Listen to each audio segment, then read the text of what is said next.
I wanted to know why and how the psychic helps. I don't even know if I had a good grasp of one versus the other. I have trouble feeling the communicator step forward to begin with, as they both feel the same to me.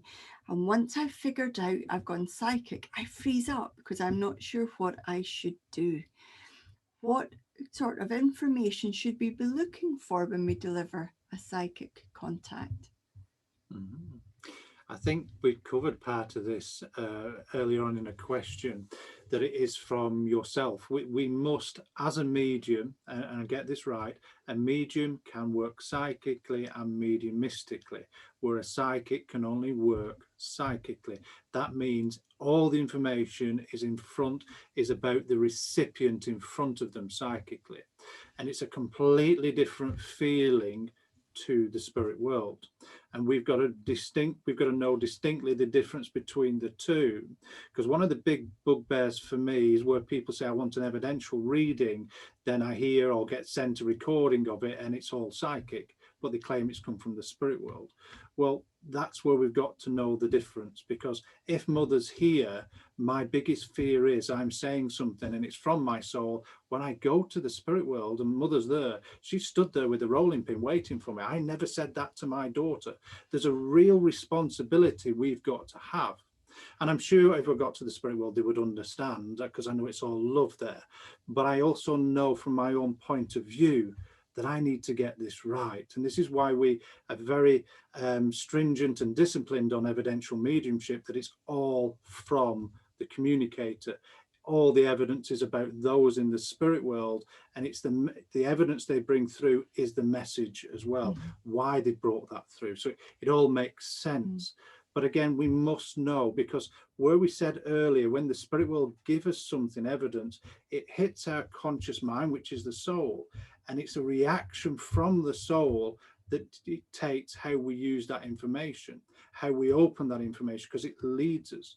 So it's really important we develop the psychic, because if we do that, the spirit world has more to play with. And to quote Mitch, our minds are expanded enough to go with different evidence. It's not the same all the time, and it's not from ourselves. I've worked with mediums, and I think the spirit world's not there. The mind's in front, and you can see the spirit world trying to catch them up and make sense of it. So we must work from that soul area, but know the different feelings between them and know how to use that information. It's really important we do that. And I think when we've got this question of why would we work psychically to tell somebody the information that they already know about themselves, well, believe it or not, a lot of us have forgotten who we are. And through a good psychic reading, we can be reminded of our strengths, we can be reminded of how resilient we are, we can be reminded of what we've learned through past experiences. And this is where psychic, as in future telling, crystal ball gazing type of tarot card futuristic things get very confused, because that is not a good psychic reading.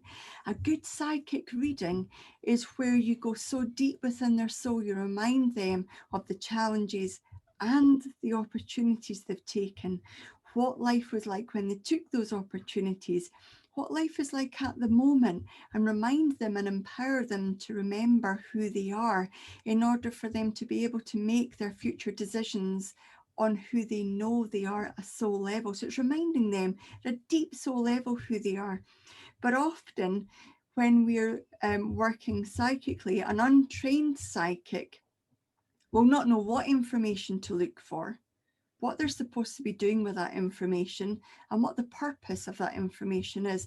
So I know Mitch and Kath and Phil and myself advocate that people develop in the psychic faculty first, but it's like the golden nugget. Everybody wants to be a medium, but nobody wants to do the ground roots foundation work of the psychic.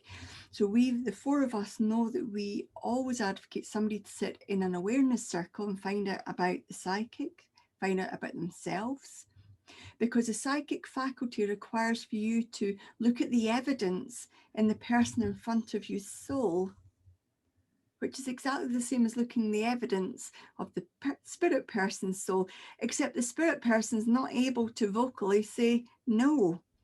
So we've really got to practice in the psychic and recognize what a really, really good psychic reading can do. It empowers the person to make their own decisions. It doesn't tell the person the decision to make. And this is why we run the Wednesday psychic and the Thursday mediumistic. And I know from Longton Church, they do the awareness circle and the development circle, because it's imperative people do this early work. And sometimes I'd rather have a psychic reading. I know where the spirit world is. I know my loved ones are well and fine. Sometimes I want to be reminded of my own strength. So a psychic reading mostly is probably what I would look for from a good medium or a good psychic. Mhm.